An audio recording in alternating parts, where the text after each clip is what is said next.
So let's address the elephant in the room. Can you actually lower your blood pressure at this point in your life, even though you're taking medications? The answer is absolutely yes. You can do it. If other people have done it, why not you? But I'm going to cover some of the details that need to be understood in order to achieve this goal. This is a common question I get in the comment section on my videos is, but I'm on 2 different medications, or 3, or 1, it doesn't matter. Is it too late for me? Or I'm this age, or I get nervous at the doctor's office, or I'm intimidated by the doctor, any number of things that go on. There's a problem, and the problem is this, that most people have lost faith in the body's ability to change. And here's what I mean by that. Right now, let's say your blood pressure is 166 over 98. That would be something where the doctor would insist that you go on blood pressure medications. So he puts you on a blood pressure medication, and let's say the blood pressure medication goes down. Let's say the blood pressure number goes down. Let's say it goes down to 118 over 88 or something like that, or 118 over 78. Let's make it a perfect number. Yay, you did it. You lowered your blood pressure. That's awesome. Are you any healthier? Are you any better? Some would say yes, because the number is correct now instead of incorrect. But let's think about this differently and just follow along with this thought. If you disagree with this, I respect you for it, but let's have an open discussion about it. Don't just go in the comments and say you're a quack or something like that. But you're not a number. You're not an algorithm. The current thought process now in healthcare is you have to have the right blood glucose, you have to have the right blood pressure numbers, you have to have the right BMI, you have to have these numbers have to be perfect. And if they're perfect, then you're perfectly healthy. And there's sometimes some truth to that. But if we take a person and we give them just a boatload of drugs, we can give them up to 20 drugs. And that's not uncommon for patients to come into my office. They're on 20 different drugs. You give them a bunch of drugs, and now what do we notice? All the numbers are correct. All the numbers are proper. All the numbers are in the perfect range.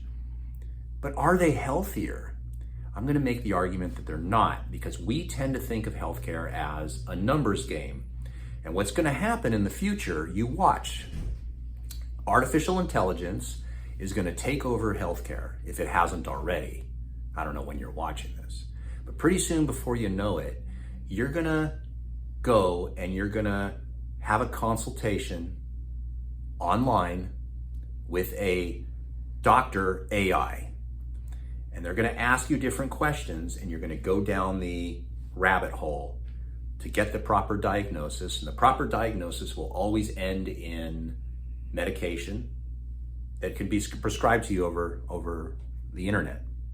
That's going to happen. Now, the algorithm will protect us in that if it goes down the wrong rabbit hole, then maybe it will say, actually see a human doctor for this. I'm going to give you an example of a perfect AI consultation. I don't feel well. You go down here. Do you have a temperature or not? Yes. Perfect. You go down this way. Is the temperature between 98 and 100, 100 and 102, 103, 104? You pick one. Then it goes down. Has it been longer than 7 days? Yes or no? Let's say no. Is there any green stuff going outside your nose, or do you feel phlegm? That type of thing. The answer is yes or no. No. Bingo, we just diagnosed a cold. So, take some over-the-counter medications, Tylenol, yada, yada, yada, call us in 7 days. That's how it's going to work. You're not going to be seeing a doctor for simple problems.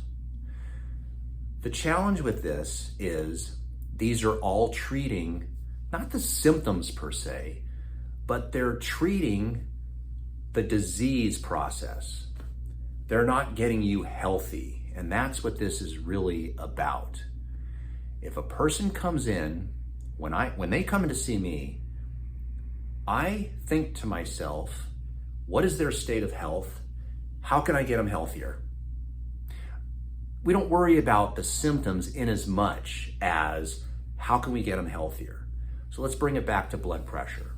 Let's say you come into the office to see me, or any doctor, it doesn't matter. And your blood pressure is 162/98. Let's determine and say that that's bad. I'm gonna ask, why is the blood pressure that high? How healthy is the person? What's going on in their life that's allowing this process to occur? Instead of saying, let's get the number down, how about saying, let's get them on the road to improve their health? Now, that can include a number of things. And at the end of the video, I'll direct you to a place that you can go to find out how to get started. Because really, it's just a matter of getting started, all right? So let's say this person's got a blood pressure that's super high. It's pretty high. What do we do first? Well, first of all, let's find out if it's even accurate. Is this white coat syndrome? Are they just nervous to see me? Did they run into my office? Did we rush them? Did they have a cup of coffee before they came in, or maybe 6 hours before even had a coffee? Coffee with caffeine can last a long time.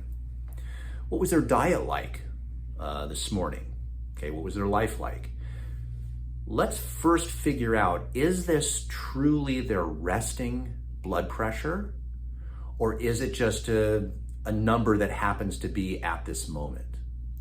So maybe we'll take the blood pressure again later in the appointment. Or maybe what we'll do is we will have them check it at home and make sure that we see a trend of it being constantly high all the time, no matter what. But we also teach them how to take blood pressure themselves and to do it in an accurate way so that they don't get wrong numbers, artificial numbers. So first, let's say we do that. Then what we do is we find out, okay, let's start with exercise. Are they exercising at all? What type of diet do they have? What's their stress level like? These are three big ones. Now I know what's sexy in healthcare is what are the supplements that you can take? What are some different herbs that you can take? What are different teas that you can drink to lower your blood pressure? And those are effective, but they're not magic bullets the way we think. So you can't take a smoker who's really stressed out, who hasn't slept in years, and they eat McDonald's 3 times a day, give them chamomile tea and expect their blood pressure to go down to normal because they're not healthy. But how can we get them to become healthier people? And that's kind of what this channel is about. That's what I'm trying to do, is I'm trying to help older people get healthy so that they can lower their blood pressure. That's much different than the philosophy of we're trying to lower blood pressure. Hopefully you see where I'm going. Hopefully I'm explaining this clearly enough. But I'm not bashing healthcare in general, but when you go to any doctor, if their goal is to lower your blood pressure, you're already in deep waters. You're already up the river without the canoe. No, you're going upstream in a canoe without a paddle. That's what I'm trying to say. You're not going to really win that war, because when you win, you're not winning, because there's many side effects of taking drugs that you probably already know about. But if your goal is to make the numbers look good, that can be done very easily. Simply take drugs. But if you want to get healthy, and as a result of being healthy, have lower blood pressure, then that's a more long-range type of plan. And that is something that can be quite difficult to achieve. Not everybody's interested in these things. And I respect that. And that's why we have medicine. When you go to a doctor and he or she gives you drugs, the way they look at it is they're trying to save your life. You're about to have a stroke. You're probably going to have some type of cardiovascular event, whether it's a stroke or heart attack. Doesn't matter, because high blood pressure is a risk factor for all of them. And clearly, in their mind, whether it's subconscious or not, they realize that you're not going to change your lifestyle. The doctor doesn't have the time to explain it. Obviously, if you're in their office right now with such high blood pressure, you're not going to change it anyway. So we're going to try to save your life by lowering the blood pressure to what's considered an artificial number for you, just to try to save your life. So it's a life-saving emergency type of thing. It really shouldn't be a long-term solution. A long-term solution, when you combine both of them, would be, hey, listen, you're in trouble right now. Your blood pressure is way too high. We want to get it down low enough that you're not at risk, but let's have another appointment later on and let's discuss how we can get you healthy so that you cannot be on medications for the rest of your life. So if you are into this, if you want to know more, then right here at the end of the video on the right side, I'll put a video of natural things that you can do. Most of them are free, by the way, that you can do to naturally lower your blood pressure. Can you do these things when you're on medication, whether you're on 1, 2, or 3 different medications? You have to ask your doctor, why not? Why am I not allowed to try to improve my health while at the same time being on medications? Kind of a silly question in a way, but it's really not, because the patient doesn't know. But if a doctor tells you no, all the things that are in this video, at the end of the video, you'll see it, there'll be a box here, so just hang tight. I don't want you exercising. I don't want you breathing, deep breathing. That sounds funny. Yeah, if a doctor doesn't want you breathing but still wants you to take the medication, maybe find another doctor. But he doesn't want you relaxing. He doesn't want you dealing with stress. He doesn't want you exercising. He doesn't want you doing any of the things that are natural. He only wants you to take this medication forever. If that's their solution, then it literally is totally up to you.